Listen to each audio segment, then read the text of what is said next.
இல்ல களச்சூழலை கருத்து கணிப்பு ஓரளவுக்கு பிரதிபலிச்சிருக்குன்னு தான் நான் பாக்குறேன். அதிகபட்சமாக 8% வாக்குகளை விஜய் வாங்குவார். அந்த 8% வாக்குகளும் சீமான் இடமிருந்து இடம்பெயர்கிற வாக்கு. அந்த புதிய வாக்காளர்களாக இருக்காங்க இல்லையா, 18 வயது நிரம்பியவர்கள், அந்த வாக்கு அவர் பெறுவாரு. அதே போல கிராமப்புறங்கள்ல விஜய்க்கு பெரிய அளவுக்கு செல்வாக்கு இல்ல அப்படின்னு சொன்னேன். பொதுவாகவே இந்த நடிகர்கள் கட்சி ஆரம்பிச்சா, நேற்றைக்கு கூட ஒரு ஊடகவியலாளர்கிட்ட பேசும்போது என்ன செய்தி கிடைச்சது அப்படின்னு சொன்னா, நீங்க கமலஹாசன் கோயம்புத்தூர் மாதிரி எலைட் பகுதியில போய் நின்னாரு.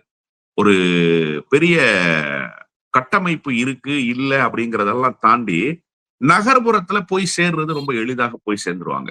ஆனா கிராமப்புறங்கள்ல போய் சேர முடியாது.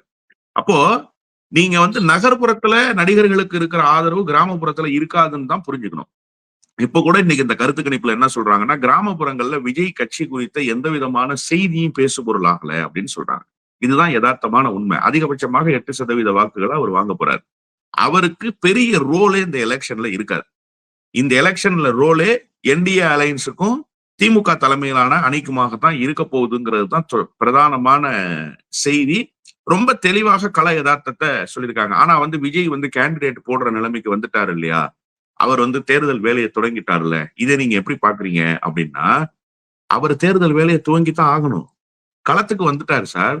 இவ்வளவு நாளா ஏன் அவருக்கு ஒரு குழப்பமான மனநிலை இருந்தது? நீங்க சொன்னீங்கல்ல, புதுச்சேரியில கேண்டிடேட்ஸ் அனௌன்ஸ் பண்ணிட்டாருன்னு சொல்லி. புதுச்சேரியில என்ஆர் காங்கிரஸோட பேச்சுவார்த்தை நடத்தினாங்க. என்ஆர் காங்கிரஸோட பேச்சுவார்த்தை ஏன் தோல்வியை தழுவிச்சு? அங்க என்ன நடந்தது? அதே மாதிரி இங்க வேக்கன்ட் லேண்டா இருந்த சில கட்சிகள் இருக்காங்கல்ல, ராமதாஸ் சும்மா தானே இருந்தாரு. ஏன் ராமதாஸ் உங்க கூட்டணிக்குள்ள அகாமடேட் பண்ண முடியல? நீங்க வி சாலையில கூட்டத்துல என்ன பேசுனீங்க? மாநாடு நடத்தின கூட்டத்துல நம்மோடு வருகிறவர்களுக்கும் அதிகாரத்தை பகிர்ந்து கொடுக்கணும்னு பேசுனீங்களா இல்லையா? அதுல இருந்து டூல் எடுத்து தானே விசிகாவுக்குள்ள கழகம் போட்டினாரு ஆதவ அர்ஜுன். இன்னைக்கு அதே செய்தியை பேசிக்கிட்டே இருக்காரா இல்லையா? அப்ப நீங்க அதிகாரத்துல பங்கு தரேன்னு சொன்னதுக்கு பிறகு உங்களை நோக்கி யாருமே வரலையே, ஏன் வரல? அது குறித்து நீங்க சிந்திச்சீங்களா? அது குறித்த யோசனைக்கு நீங்க வந்தீங்களா?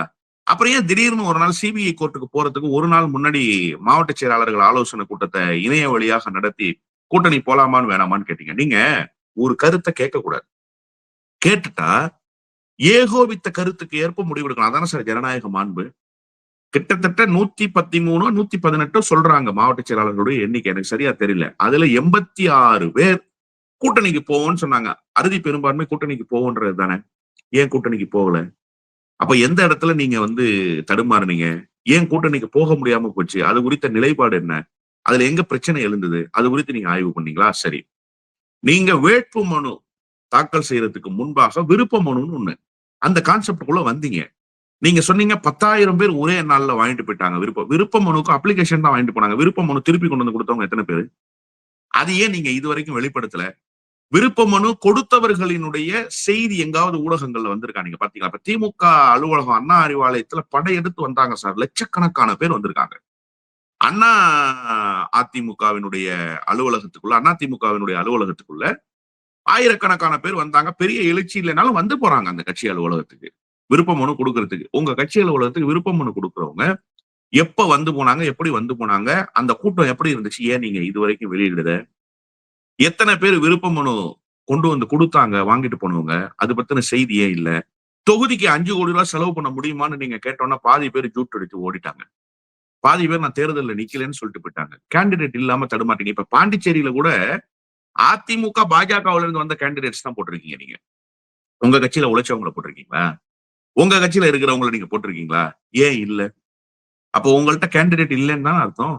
எல்லா கட்சியும் செய்யறது தானே, எல்லா கட்சிக்குள்ளேயும் இது நடக்கிறது தானே அப்படின்னா, இங்க போட்டியிட 10,000 பேர் விருப்ப மனு வாங்கிட்டாங்க. அந்த 10,000 பேர்ல எத்தனை பேருக்கு நீங்க வாய்ப்பு கொடுத்தீங்க? நீங்க அப்படித்தானே சொன்னீங்க முதல் நாள் செய்தி. யாரு இது கசிய விட்டது? 10,000 பேர் விருப்ப மனு வாங்கிட்டு போயிட்டாங்க. ஒரே நாளில் 10,000 மனுக்கள் விற்று தீர்ந்துருச்சு. சொன்னது யாரு? தாவேகா தரப்பு தானே சொன்னாங்க.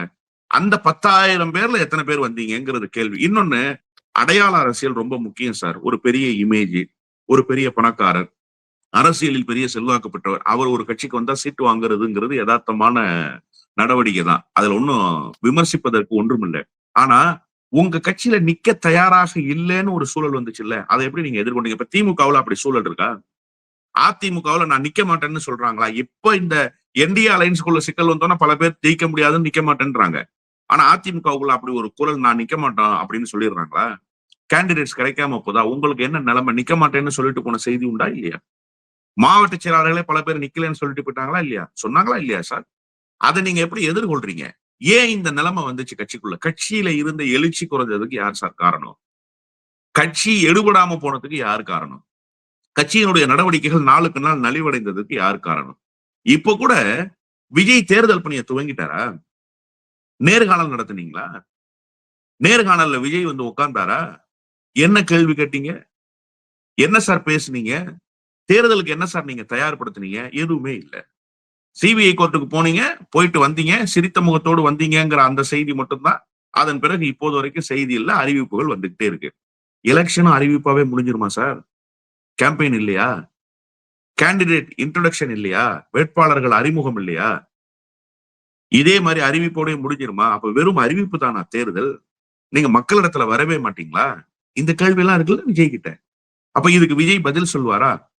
இதுல மொத்தத்துல என்னன்னா, பாரதிய ஜனதா கட்சி, அதிமுக இந்த 2 கட்சியில இருந்து வந்தவங்களுக்கு நாங்க இடம் கொடுப்போம். நீங்க என்ன மாற்றுங்கிற கேள்வி இருக்குல்ல. இப்ப நீங்க கூட கேட்டீங்கல்ல, எல்லா கட்சியும் செய்யறதானே. எல்லா கட்சியும் செய்யறதை நீங்க செய்யறதுக்கு நீங்க எதுக்கு கட்சி? நீங்க புதுசு புதுசா செய்தி எல்லாம் சொன்னீங்களே சார். நீங்க புதுசா ஏதோ செய்ய போறதா சொன்னீங்களே மேடையில. அப்ப அதெல்லாம் ஒண்ணும் இல்ல. அதிமுகவும் திமுகவும் இதுகாரம் என்ன செஞ்சதோ அதை தான் நீங்க செய்றீங்கன்னா, அது அதிமுக திமுகவே செஞ்சுட்டு போட்டோம். நீங்க எதுக்குன்னு கேட்கிறேன். மக்கள் அந்த குரல்ல வெளிப்படுவாங்கல்ல. இப்போது அந்த குரல் தான் விஜயிடம் நோக்கி எழுகிறது என்றுதான் நான் புரிந்து கொள்றேன். உண்மையிலேயே இந்த செய்தியை பார்க்கிற நாட்டு மக்கள் புரிஞ்சுக்கிட்டோம். 35 கோடி ரூபாய் தான் 234 தொகுதிக்கு செலவாக போகுது.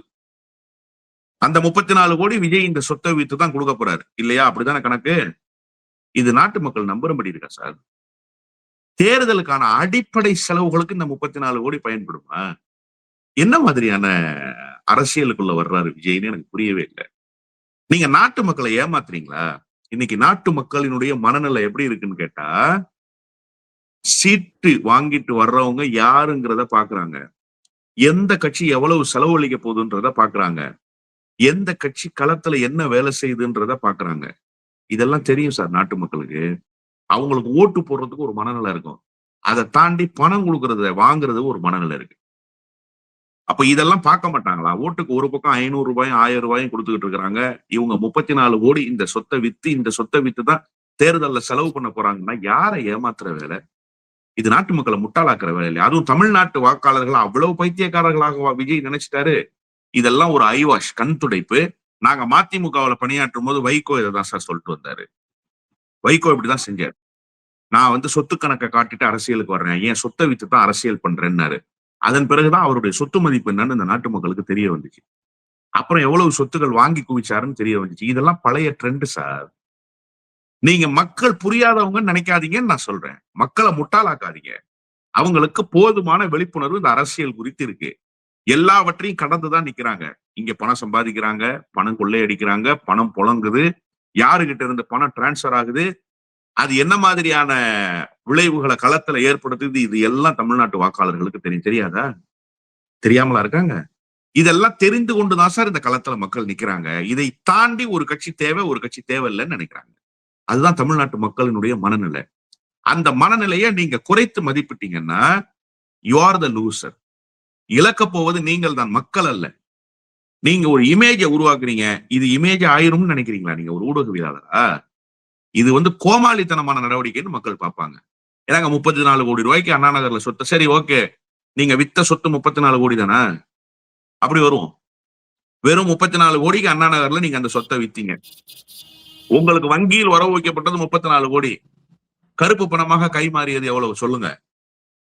இப்ப ரெஜிஸ்ட்ரேஷன் 2ஆ தான் சார் நடக்குது இல்லையா? நீங்க எங்காவது போய் ஒரு மூலையில வாங்கினா கூட லேண்ட் வேல்யூன்றது ஒண்ணு. அந்த லேண்ட் வேல்யூக்கு உண்டான காசை செலானா கட்டிடுறீங்க. மீதி காசை கையில பணமா வாங்கிக்கிறாங்க. இது இல்லாம தமிழ்நாட்டுல இல்ல, இந்தியாவுல எங்காவது ஒரு இடத்துல ரெஜிஸ்ட்ரேஷன் நடக்குதா?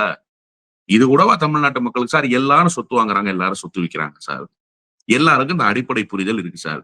இந்த 34 கோடி ரூபாய் சொத்து வித்ததாக இவர் சொல்றாருல, அப்ப இவருக்கு கிடைக்கப்பட்ட பணம் எவ்வளவு? கிடைக்கப்பட்ட பணம் எவ்வளவு சார்? அப்ப அத தேர்தல்ல நீங்க செலவு பண்ண போறீங்கன்னா ஒரு தொகுதிக்கு எவ்வளவு நீங்க செலவு பண்ண போறீங்க? தேர்தல் ஆணையம் ஒரு பணத்தை இவ்வளவுதான் செலவு பண்ணணும்னு விதித்திருக்கா இல்லையா இலக்கு? அந்த இலக்கை தாண்டி நீங்க செலவு செய்ய போறீங்களா? இதெல்லாம் என்ன மாதிரியான விளைவுகளை ஏற்படுத்தும்னு தெரியாம விஜய் சில வேலைகளை செய்து கொண்டிருக்கிறார். இது மிகப்பெரிய பின்னடைவை அவருக்கு ஏற்படுத்த போகிறது.